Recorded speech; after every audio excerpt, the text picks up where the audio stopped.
एक सलावत पढ़ें बाबा।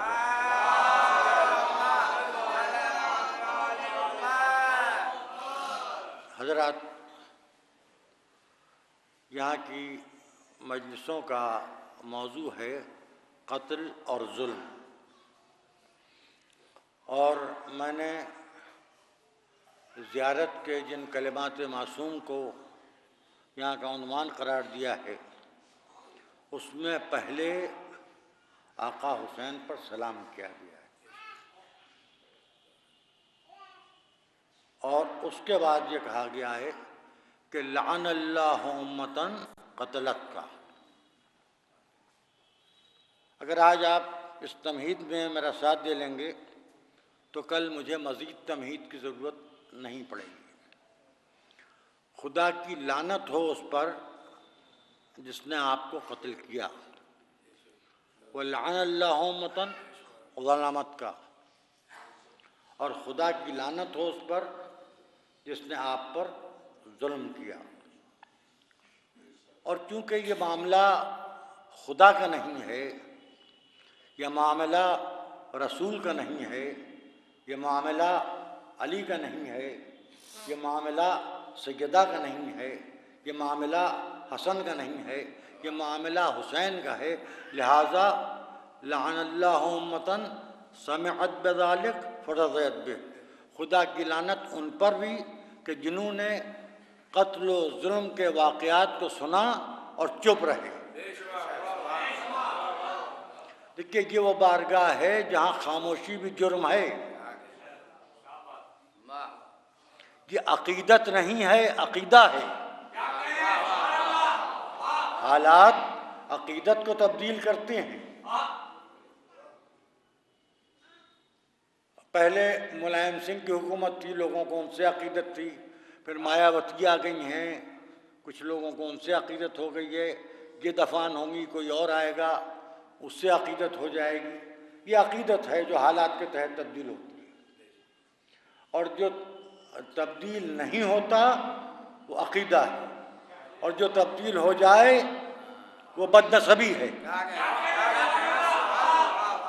कई चीज़ें हैं जिनको मिला जुला के, और मैं सबसे ज़्यादा तो शुक्रगुजार उन लोगों का हूँ जो इतनी दूर बैठे हैं कि दूर से देखने वाले ये ना समझ लें कि मजलिस में बैठे हैं, करीब नहीं आ रहे हैं।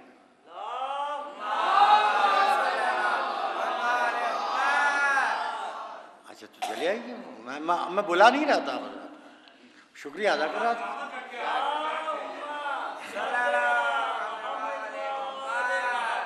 तो देखिए यहाँ पर जो मसला है वो ये है कि पहले लानत किस पर हुई? लानल्लाहु उम्मतन क़तलत का, उस उम्मत पर लानत जिसने आपको कत्ल किया। वलानल्लाहु उम्मतन ज़लमत का, और उस उम्मत पर लानत कि जिसने आप पर जुल्म किया। सामने की बात यह है कि जुल्म पहले होता है, कत्ल बाद में होता है। अगर आप वाक़यात करबला को देखें, मदीना छूटा, हज को उम्रे से बदला, करबला में दरिया के किनारे से खैमे हटाए गए, 3 दिन पानी बंद रहा, फिर शब आशूर पर सुबह आशूर से असर आशूर तक कुर्बानियों का एक मुसलसल सिलसिला रहा। तो बज़ाहिर तो जुल्म पहले हुआ, लेकिन मासूम क्या कह रहा है कि खुदा की लानत उस उम्मत पर जिसने आपको कत्ल किया, और खुदा की लानत उस उम्मत पर जिसने आप पर जुल्म किया। वो जालिम तो मर गए जिन्होंने कत्ल से पहले जुल्म किया था। हुसैन उस मजलूम का नाम है जो कत्ल होने के बाद भी मजलूम है और उस पर जुल्म हो रहा है। मैं जो बात आपके अज़हान आलिया तक पहुंचाना चाहता हूं, अगर आप मुतवज्जे हो जाएं तो शायद आज आसानी से वो बात मैं आप तक पहुंचा दूं, वरना कल मज़ीद इसको उजागर करना पड़ेगा कि ये सच है कि न हुसैन से पहले कोई हुसैन हुआ, न हुसैन के बाद कोई हुसैन होगा, इसमें तो कोई दो राय नहीं। लेकिन यजीद एक नहीं था, यजीदों के साइज मुख्तलिफ हैं। जो जुल्म कर रहा है वो यजीद है, जो हुसैन की फजीलत को कम कर रहा है वो यजीद है, जो हुसैन के बाप की फजीलत को कम कर रहा है वो यजीद है, जो हुसैन के भाई की फजीलत को कम कर रहा है वो यजीद है, जो हुसैन की वालिदा की फजीलत को कम कर रहा है वो यजीद है, जो हुसैन के दादा की फजीलत को कम कर रहा है वो यजीद है। क्या आपने बेशक कहा है, और किस तरह से आपके सरों के ऊपर से बात गुजर गई। मैंने हुसैन के नाना नहीं कहा है, जो हुसैन के दादा पर जुल्म करे वो यजीद है। हुसैन के दादा कौन? अबू तालिब। आज का यौम फारूक आजम मनाने वाला मुसलमान अबू तालिब को काफिर कह रहा है। एक ही अखबार में पहले सफ़े पर नए साल की मुबारकबाद है, दूसरे सफ़े पर फारूक आजम का मुर्दा पीटने के लिए हाजी का दिन बचा। अच्छा, मैं हूं गुंबद की सदा, जैसी कहो वैसी सुनो। और कल के अखबार में मैंने देखा था कि परसों कुछ लोगों ने, किसी इदारे ने, उसका नाम मुझे अभी याद नहीं है, अभी वो इदारा ज़्यादा चला नहीं है, और इदारे तो बहरहाल हर हफ्ते पैदा होते रहती हैं, ये हफ्तावार जहमत है। किसी इदारे की तरफ से एप्लीकेशन गुजरी थी कि जुलूस फारूकिया उठाया जाए। तो हमारा सिस्टम तो मालूम है जुलूसों का, आपके पास जुलूस का कोई तरीका नहीं है। अगर आपको प्रशासन इजाज़त नहीं देता तो हम आपको इजाज़त देते हैं। पहली मुहर्रम को आप किसी को तो मानिए कि कोई वासिले जहन्नम हुआ, और जुलूस उठाइए, मगर जुलूस में उठाएंगे क्या आप? भाई कोई रोज़ा तो है नहीं, हरामजादों के रोज़े नहीं होते।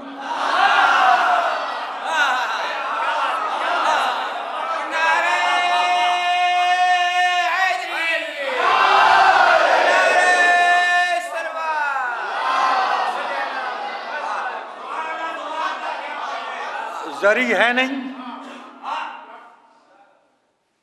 क्योंकि उसकी जरी क्या बनेगी जो हक के सैयदा छीन के मरा हो।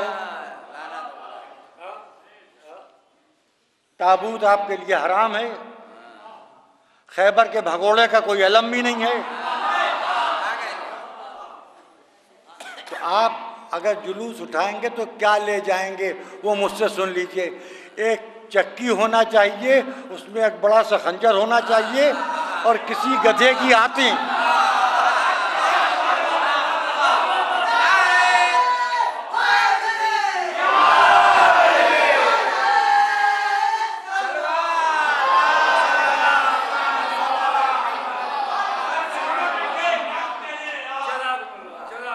तो देखिए ये सब चीजें मिला जुला के एक जुलूस बन सकता है। उठाइए आप। अब देखिए आप अगर मुझसे ये उम्मीद कीजिए कि मैं करेले को शहद कहूँगा, आप मुझसे ये उम्मीद कीजिए कि मैं जहर को तिर्याक कहूँगा, अगर आप मुझसे ये उम्मीद कीजिए कि मैं सांप को सांप न कहूं, तो ये आपकी तवक्को मुझसे गलत है। बड़े बड़े मसाइल उठते हैं, बड़े बड़े बुकरातियतें होती हैं, और हर साल कुछ न कुछ कहा जाता है। सवाल ये है कि क्या हुसैन के फ़ज़ाइल कुछ कम हैं? अगर हुसैन के फ़ज़ाइल बयान किए जाते रहें तो सदियां ख़त्म हो गईं, अभी तक के हुसैन के फ़ज़ाइल का हक़ अदा नहीं हो सका। न मसाइब पर रोने का हक़ अदा हुआ, न फ़ज़ाइल पर तारीफ़ का हक़ अदा हुआ। न जाने कितने शायर, कितने ख़तीब, कितने साहिबान कलम इस दुनिया से गुज़र गए, और इस वक्त न जाने दुनिया में कहाँ कहाँ मजलिसें हो रही हैं। ख़तीब मेंबरों से खराज अक़ीदत पेश कर रहे हैं, शायर मंजूम खराज अक़ीदत पेश कर रहे हैं, साहिबान कलम मज़ामीन लिख रहे हैं, लेकिन हुसैन की अज़मत का हक़ अदा नहीं होता। यहाँ लखनऊ में कुछ माहौल ऐसा बनाया जाता है कि आज पहली मुहर्रम को आपने ऐसा माहौल बनाया क्यों कि हमें फारूक आज़म का नाम लेना पड़ा। इसका मतलब यह है कि आप मुनाफिक हैं, आप खुद नहीं अपनी ज़बान से कहना चाहते हैं, आप सच्चाई समझ गए, आप चाहते हैं कोई ना कोई इन पर लानत करता रहे।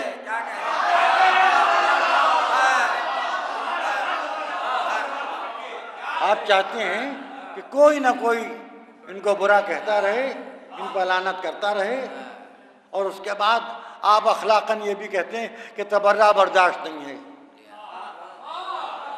तो ठीक है, तो हम तबर्रा कर भी नहीं रहे, हम तो लानत कर रहे हैं।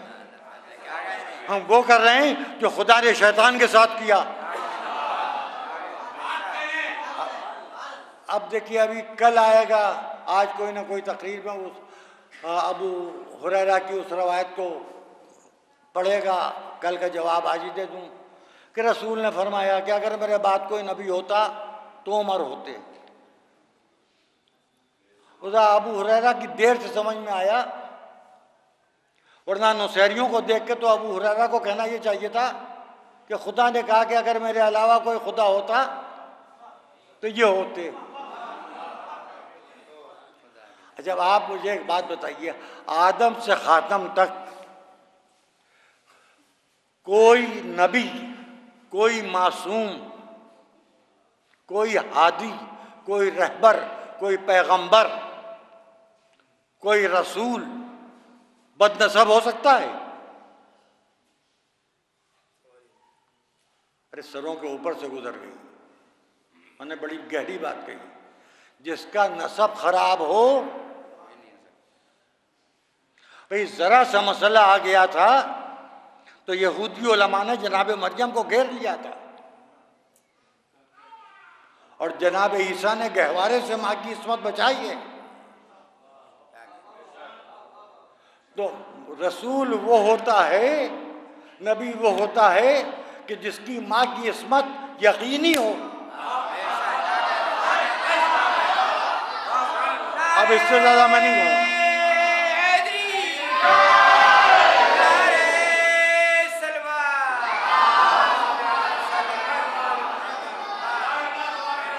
अब मैं इससे ज्यादा नहीं कहूँगा। अब इससे ज्यादा जो समझना है वह आपको समझिए। नबी के लिए ये शर्त है कि उसकी माँ की इस्मत बेदाग हो, शफाफ हो।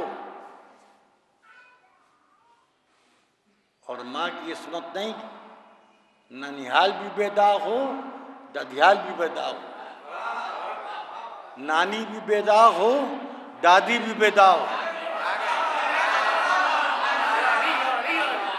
आप मुझसे सुनना क्या चाहते हैं? क्या आप मुझसे सुनना चाहते हैं कि हत्ताब की तसर्रुफ में रहने वाली औरत, जिसके लिए 11 लोग दावेदार थे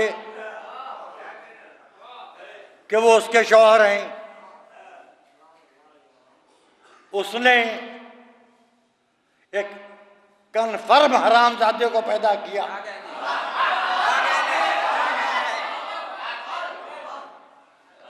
देखिए, असल में लफ्ज लफ्ज है, ये लफ्ज कुरानी लफ्ज है हरामजादा, जो कुरानी लफ्ज है। मेरे ऊपर अगर आप एतराज कीजिएगा तो जवाब कुरान से मिलेगा। बस मैं इसके अलावा और कुछ नहीं कहूँगा। चलिए मैं और मोहतात हुआ जाता हूँ। गैर हलाल ज़ादा और उसके मानने वाले कितने जालिम हैं। अब देखिए, कल बनारस में कुछ हिंदू अपने नाश्तान कर रहे थे, कुछ उनका मजहबी काम था। आवाज़ में ख़राब जा रही है, इसकी इत्तला मैं आपको दे दूं आज पहली माह। आवाज़ सही नहीं है बेटा।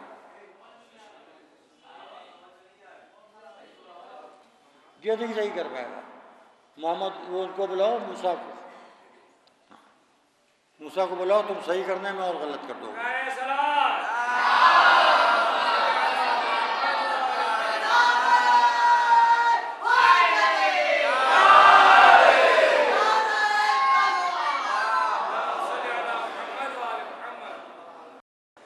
अब देखिए, कल जो बनारस में हुआ उसमें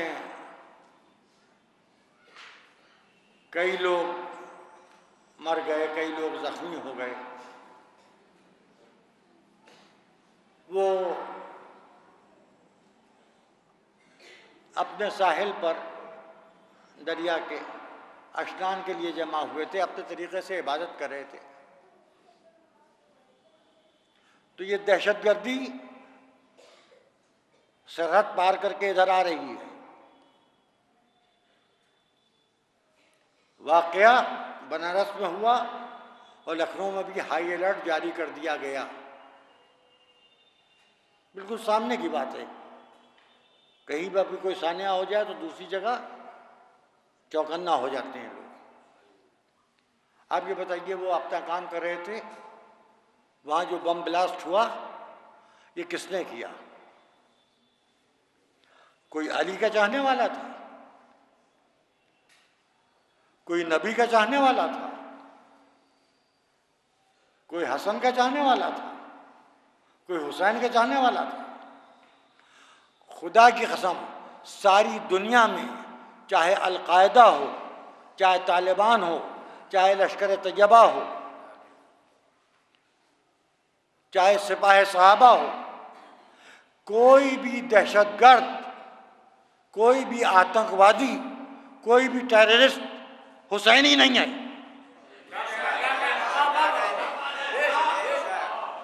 आप शिया पर हर इल्जाम रख सकते हैं, आप ये नहीं कह सकते कि शिया दहशतगर्द हैं, शिया आतंकवादी हैं।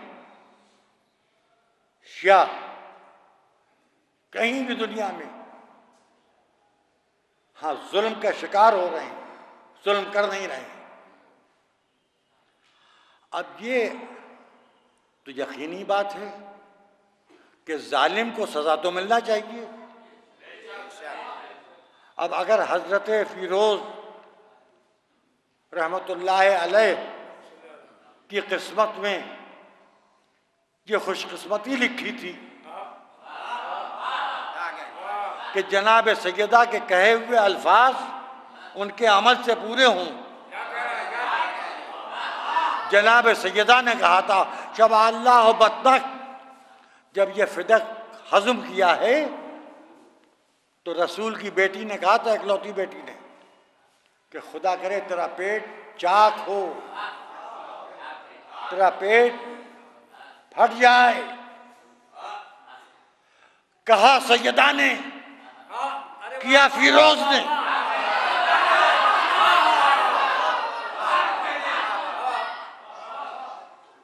और उसके बाद वाक़या करबला हो गया, वरना वाक़या करबला न होता, गम हुसैन न होता तो पहली मुहर्रम की खुशी हम मना के दिखाते। नबी रबीउल अव्वल तक तो हम थक जाते हैं, थकन तो हाथ से झेली नहीं जाती। हाय हाय, नबी रबीउल अव्वल को तो हम थक जाते हैं, यह कर्ज हम नबी रबीउल अव्वल को अदा करते हैं।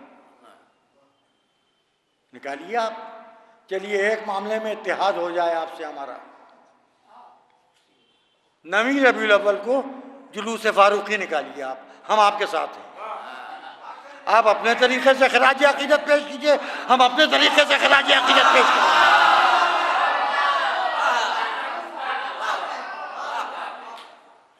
एक सलावत पढ़िए बाबा।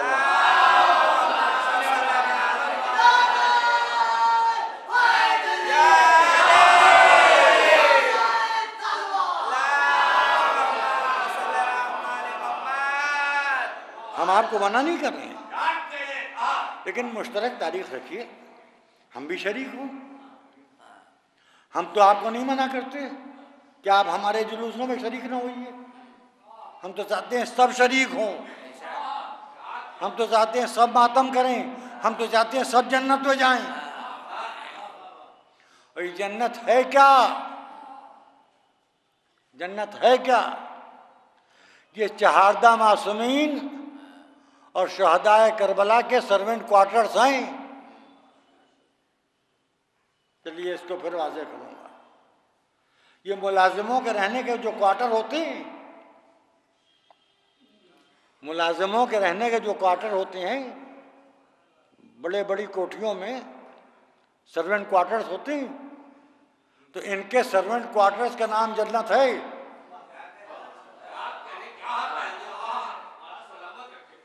क्योंकि ये जन्नत से पहले भी थे,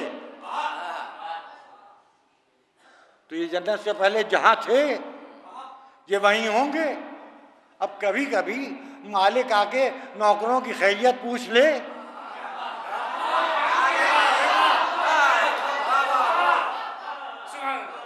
जन्नत आपका मकसद है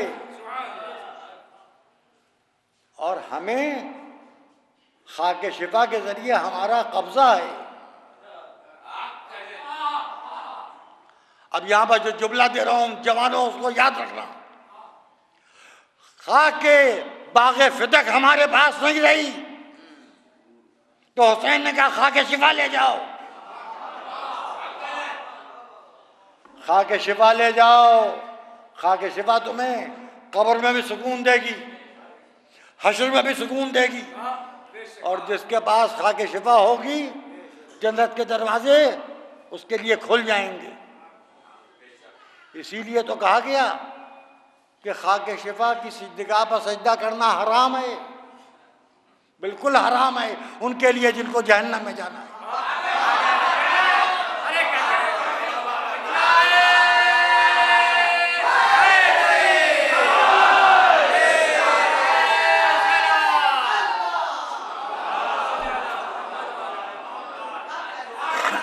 चलिए आज की तबहीदी गुफ्तगू है।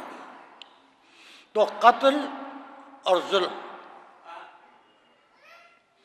न दुनिया में कोई कत्ल को अच्छा कह सकता है न जुल्म को अच्छा कह सकता है। जो कातिल की तरफदारी करे वो भी जहन्नमी, और जो जालिम की तरफदारी करे वो भी जहन्नमी। और न जाने क्या खुदा की कुदरत है कि कातिल और जालिम के तरफदारों के चेहरों की कैफियत कुछ अलग होती है। कातिल और जालिम के तरफदार मालूम नहीं आईना देखते हैं कि नहीं, यानी उनके चेहरे तो रमजान से नजर आ जाते हैं कि कितने खबीस हैं। अब वो शाबान रमजान के बाद वो खबासत और बढ़ती है। फिर मुहर्रम में तो बिल्कुल ही चेहरों की खबासत।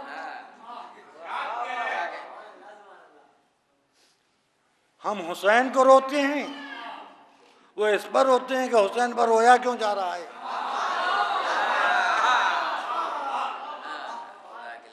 अच्छा ये बताइए कि मुखालिफत ज्यादा है कि आज़ादारी ज्यादा है। इस वक्त मेरी इत्तला के मुताबिक तकरीबन सारी दुनिया में हर साल कम से कम 1000 मजलिसों का इजाफा होता चला जाता है। इस वक्त डॉक्टर ज़्यादा हैं, मरीज कम हैं, इंजीनियर ज़्यादा हैं, काम कम है, आर्किटेक्ट आपको बेरोजगार मिल जाएंगे, वकील आपको बेरोजगार मिल जाएंगे, हर पेशे के लोग आपको बेरोजगार मिल जाएंगे। जाकिर हुसैन आपको बेरोजगार नहीं मिलेगा।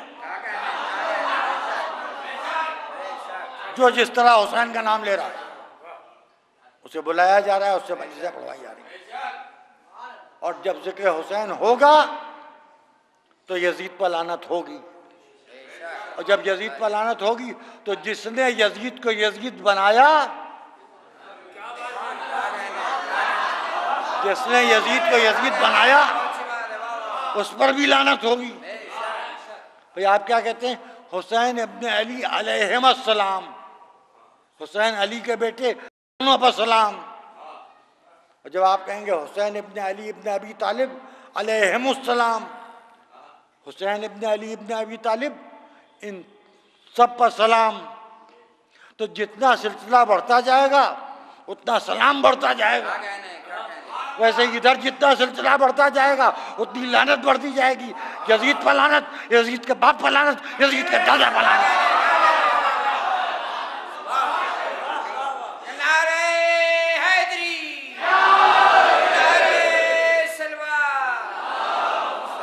अब बुरा वो माने जो यजीद का चचाजाद भाई हो, क्या यजीद के बाप का चचाजाद भाई हो, क्या यजीद के दादा का कोई रिश्तेदार हो। आप क्यों बुरा मान रहे हैं? इसका मतलब ये कि आप ज़हनी तौर पर यजीदी नुत्फे से हैं, ज़हनी तौर पर यजीदी नुत्फे से, इसीलिए आप दहशतगर्द हैं, आप आतंकवादी हैं, आप टेररिस्ट हैं। आपको ये बात पसंद नहीं है, आपको वो बात पसंद नहीं है, आपको वो बात पसंद नहीं है, हमको आप पसंद नहीं है। खुदा की कसम हमें आपकी नमाज अजान पसंद नहीं है। जब सुबह कानों में अस्सलातु खैरुम मिनन नौम की आवाज़ आती है, बेसाख्ता मुँह से निकलता है बरो मौलाना।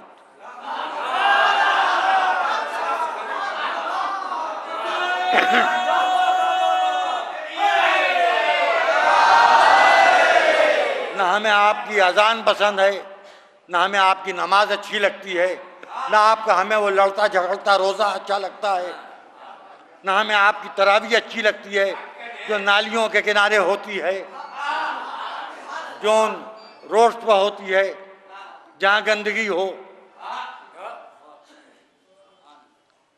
जब सफाई कर्मचारी सड़क साफ करें तो आप सजदा करें।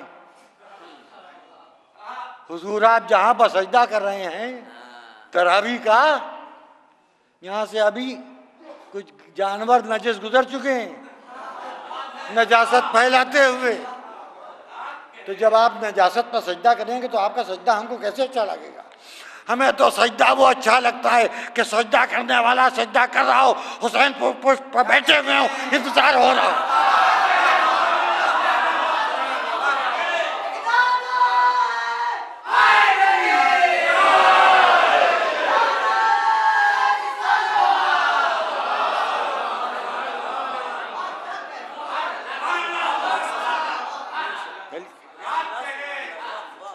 अच्छा, अब ये ना पढ़िए मजलिस में तो ये हो जाएगा, और वो ना पढ़िए तो हो जाएगा। कुछ ना पढ़िए तब भी जो होना है वो हो जाएगा। जो होना है वो तो हो जाएगा, और जो होना था वो हो चुका। अच्छा, इससे बेहतर कोई ज़माना नहीं है।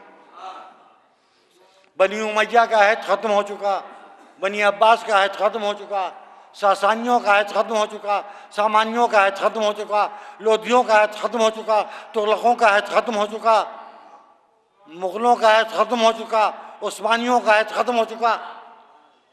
अब आपके वोट का ज़माना है। जब आप वोट देते हैं तो डंके की चोट पर अपना अक़ीदा भी बयान कीजिए। अब अगर हम अपने बच्चों को इस वक्त न समझा पाए तो हम अपने उन बुजुर्गों को क्या मुंह दिखाएंगे, उन गुज़िश्ता नस्लों को जिन्होंने दारो रसन और सलीब के दरमियान भी अगर वसीयत हक़ और सब्र न की होती तो आज हमको न मालूम होता कि दीन क्या है, ईमान क्या है, कुर्बानी हुसैन क्या है, वाक़या करबला क्या है। न फ़ज़ाइल मालूम होते, न मसाइब मालूम होते। कितना सख्त ज़माना गुजरा, कितना बुरा ज़माना गुजरा। आज तो ज़माना बहुत अच्छा है। अब ये कि फलां बुरा मान जाएंगे तो हम फलां के लिए मजलिस पढ़ते ही कब हैं? फलां तो मजलिस को हराम समझते हैं। फलां बुरा मान जाएंगे तो फलां के आज़ादारी से ताल्लुक़ क्या है? इस बात का ज़रूर ख्याल रखना चाहिए कि मजलिस में कोई ऐसी बात न कही जाए कि हुसैन के किसी आज़ादार का दिल दुखे। ये बात तो समझ में आती है, लेकिन ये कि जिनको और वो उनकी खुश दावतें और उनके घिसे हुए कलम हज के बाद इस काम में मशगूल हो जाते हैं कि ये हराम, ये बिदअत, ये नाजायज़, ये गलत। तो आपके एल्बम में जितनी भी तस्वीरें हैं हमारी, वो सब जब गलत हैं, नाजायज़ हैं, हराम हैं, हम मुशरिक हैं, हम काफिर हैं, तो आपका हम काफिरों से ताल्लुक़ क्या? भाई हिंदू आज़ाद है अपने मंदिर में जो उसका दिल चाहे वो करे, बुद्धिस्ट आज़ाद है बुद्ध मठ में उसका जो दिल चाहे वो करे, सिख आज़ाद है गुरुद्वारे में जो उसका दिल चाहे वो करे, हम आज़ाद हैं मजलिसों में दिल जो चाहता है वो कहते हैं, आप आज़ाद हैं, आप शौकत अली के हाथे में जो आपकी समझ में आता है आप वो कहती हैं। हम आपसे ये तो नहीं कहते कि आपने कहिए, आप कहते हैं तो हम अपने बच्चों को बचाने के लिए कुछ जवाब दे देते हैं। अब ये कि ये सोचा जाए कि फलां की दिल आज़ारी होगी तो फलां ने ये नहीं सोचा कि सैयदा की दिल आज़ारी होगी। भाई जालिम की दिल आज़ारी क्या? जालिम का दिल ही नहीं है तो दिल आज़ारी का तस्वुर क्या? अब आप मुझे ये बताइए कि कितने घर ऐसे हैं जिनमें अज़ा खाने सज चुके हैं, कितने घरों में सजे जा रहे हैं, कितने घरों में ताज़िया आ गए हैं, कितने घरों में आज ताज़िया आना है।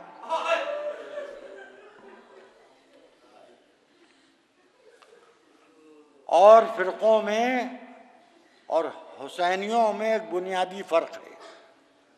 और फ़िरक़े बेचैनी से ईद का चाँद देखते हैं, हुसैनी बेचैनी से मुहर्रम का चाँद देखते हैं।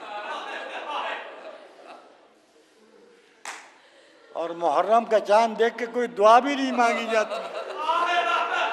क्या दुआ मांगे उस चाँद को देख के, जिस चाँद को देखने के बाद ज़हरा का घर उजड़ गया।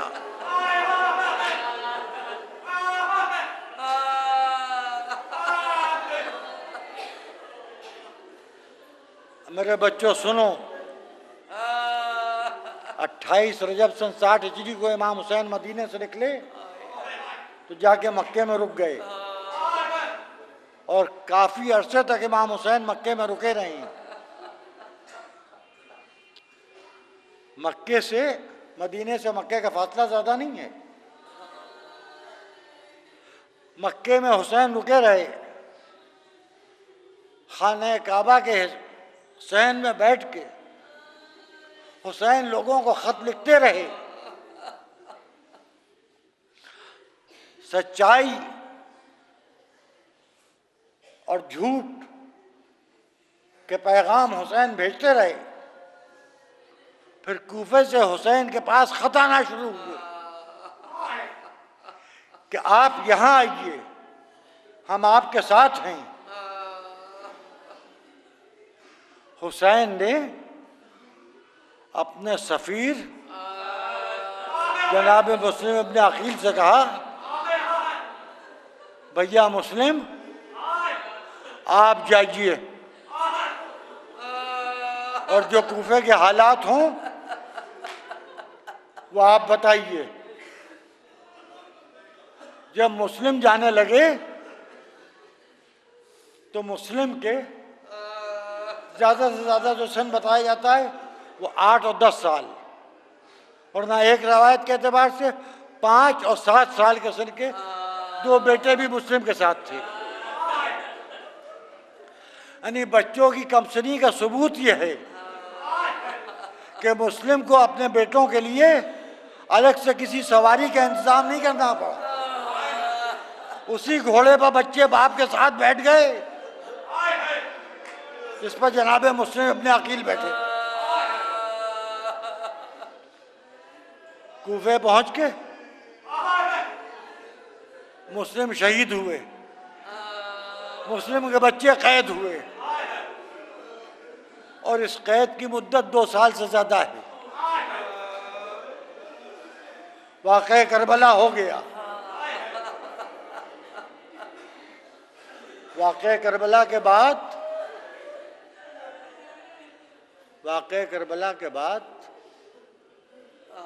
कैदी कूफे आए। बच्चे एक तारीख कैद खाने में कैद हैं। माँ को ये खबर नहीं कि बच्चे यहाँ हैं, बहन को ये खबर नहीं कि भाई यहाँ हैं, और भाइयों को ये नहीं पता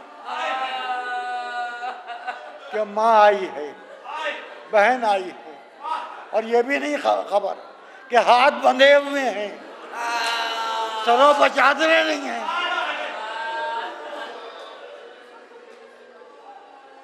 एक मुद्दत गुजर गई। हद ये कि ये काफिला जो करबला में कैद हुआ था ये भी छूट के मदीना पहुंच गया। एक रोज दोनों भाइयों ने आपस में गुफ्तगू की। रोज शाम को सूखी हुई रोटी और गर्म पानी लेके एक शख्स आता था, कैद खाने का दरवाज़ा खोलता था, बच्चों को रोटी दे देता था, गर्म पानी देता था। जो उन कमसिन बच्चों के साथ जुल्म हो रहा था, दारोगाए जिंदान तब्दील हुआ। बच्चों ने आपस में बात की। अब जो दारोगाए जिंदान आया तो उससे कहा कि जहमत न हो तो थोड़ी देर बैठ जाइए। बैठ गया। कहा बच्चों क्या बात है? कहा क्या आप मुसलमान हैं? कहा हाँ। कहा रसूल का नाम जानते हैं? कहा उनका कलमा पढ़ता हूँ। कहा अली का नाम जानते हैं?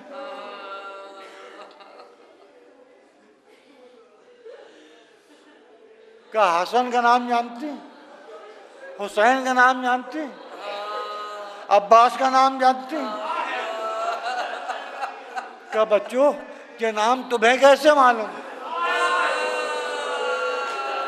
कहा हम अली के नवासे हैं, अब्बास के भांजे हैं।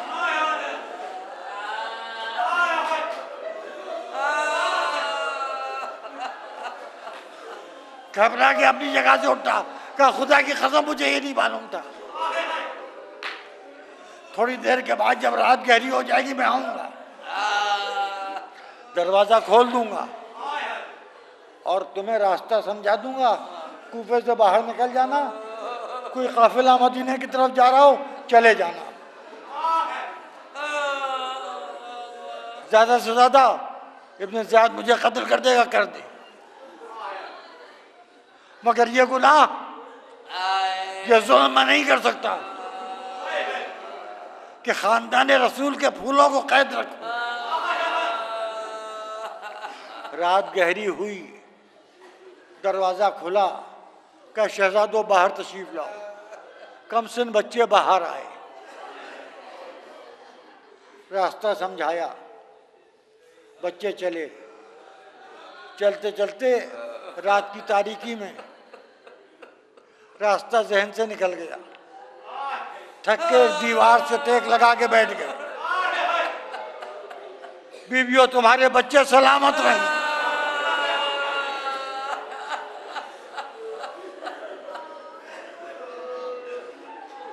साहिबान औलाद की औलादें सलामत रहे। सब इंशाअल्लाह अपनी औलादों की बहारें देखें। हाय मुस्लिम के यतीम बच्चे बैठे, इंतजार हो रहा है। और फिर वो वक्त भी आया कि दरवाजा खुला। ज़ौजा हारिस की नजर पड़ी, बच्चों को घर में बुलाया, पूरी बात सुनी, जल्दी से खाना ला के सामने रखा, ठंडा पानी ला के सामने रखा। पहले खाना खा लो पेट भर के, सैराब होके ठंडा पानी पी लो। उसके बाद इतनी देर में बिस्तर बिछा दिया। कहा बच्चों आराम करो, मैं तुम्हें मदीने भेजने का कोई इंतजाम कर दूंगी। दोनों भाई एक दूसरे की गले में बाहें डाल के सो गए।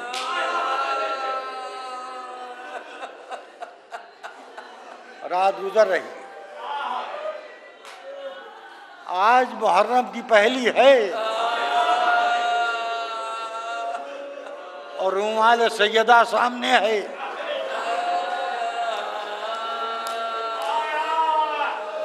आपकी आंखें अगर रुमाल सैयदा को सैराब न कर सकी तो मुझे शर्मिंदगी होगी।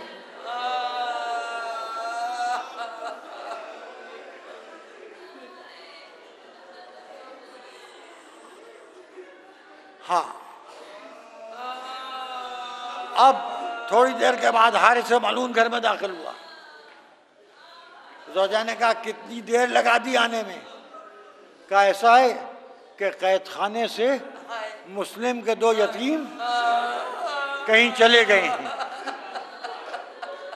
और हाकिम ने ये ऐलान किया है कि जो इन बच्चों के सर काट के लाएगा हर सर पर 500 दिरहम इनाम दिया जाएगा। का जालिम क्या सोच रहा है तू? तुझे क्या हो गया है? क्यों औलादे रसूल के खून का दाग अपने दामन पर लेना चाहता? जालिम ने खाना जहर मार किया। ज़ौजा ने इस डर में चिराग गुल कर दिया कि कहीं शौहर की नजर बच्चों पर न पड़ जाए। लेटा, बच्चे गहरी गहरी सांसें ले रहे थे।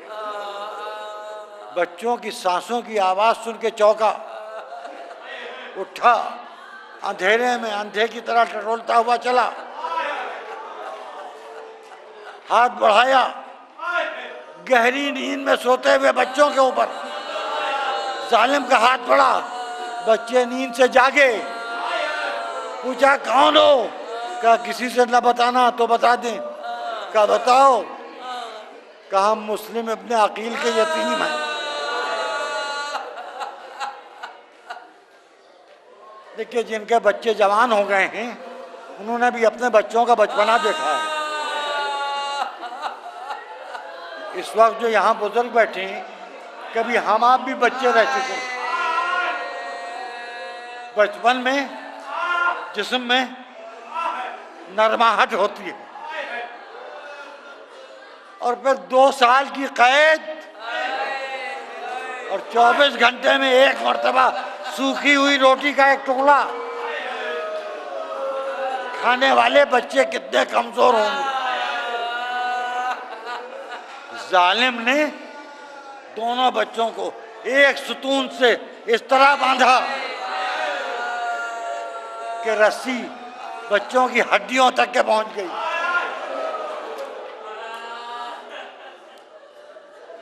रस्सी बलगा इला उज़ामिहिम, रस्सी उनकी हड्डियों तक पहुंच गई। आप बात नहीं समझ पाए, मैं बात कह नहीं पाया। अभी सुनिएगा। बच्चे इतने दुबले पतले हो चुके थे कि जिस्म का गोश्त नहीं था। अब जो रस्सियां बंधी तो हड्डियां दुखने लगी। रात भर बच्चे सुतून से बंधे खड़े रहे।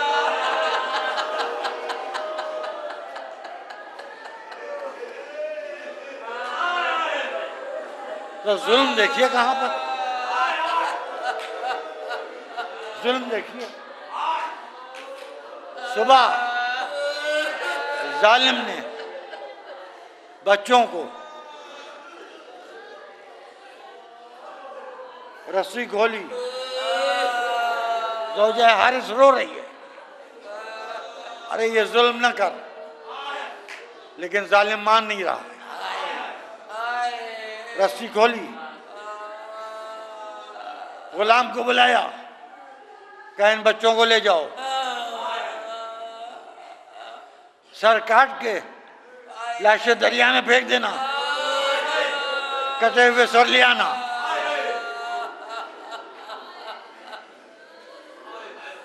गौर कीजिएगा। गुलाम चला।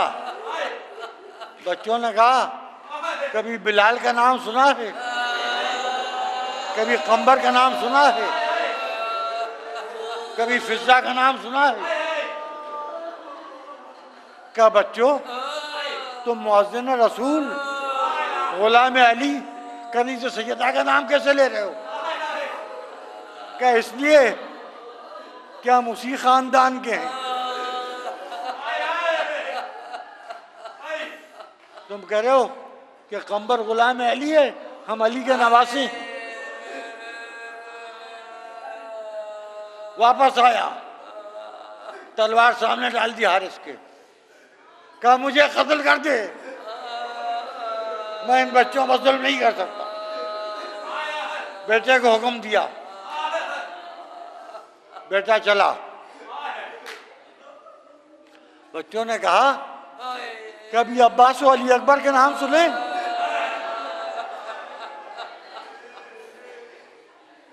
क्या तुम क्या जानो अली अकबर को, तुम क्या जानो अब्बास को? क्या अली अकबर हमारे भाई हैं, अब्बास हमारे मामू हैं। बच्चों को यह भी नहीं मालूम कि अली अकबर के सीने में बर्ची की यानी टूट चुकी, अब्बास के शाने कलम हो चुके। बच्चों को ये भी नहीं मालूम।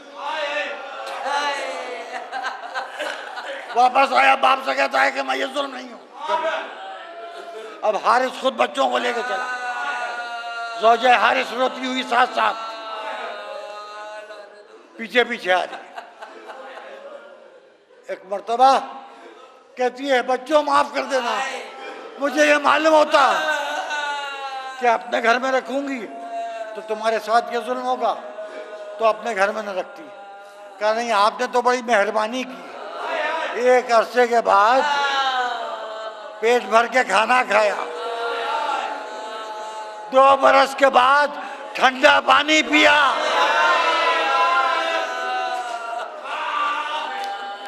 कुछ देर के लिए सही आरामदेह बिस्तर पर सोए, बस एक मेहरबानी और कर दीजिए। कहा क्या? कहा जब हम मारे जाएं तो हमारे कुर्ते हमारे जिस्मों से उतार लीजिएगा, हमारे खून में रंग के रख लीजिएगा। जब हमारे खानदान का कोई चाहने वाला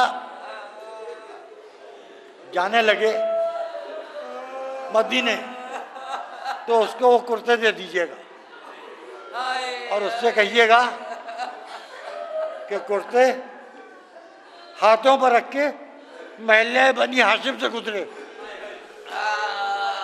जिस दरवाजे पर टोका जाए उसी दरवाजे पर रुक जाए और कुर्ते घर में भिजवा दे और कहलवा दे कि माँ इंतजार न करे, बच्चे मारे गए। अजीजों, मोमिना ने बच्चों के लाशों से कुर्ते उतार लिए। एक मुहिब अहले बैत हज के लिए जा रहा था। मोमिना ने कहा, हज के बाद मदीने जाओगे? कहाँ जाऊंगा? कहा ये कुर्ते ले जाओ, इस तरह गुजरना महल्ले बनिया। एक घर में एक बीबी खामोश बैठी थी, चौकी, आवाज दी कनीस को, मेरे बच्चों की खुशबू आ रही है, जाके दरवाजे पर देखो क्या बच्चे आ गए।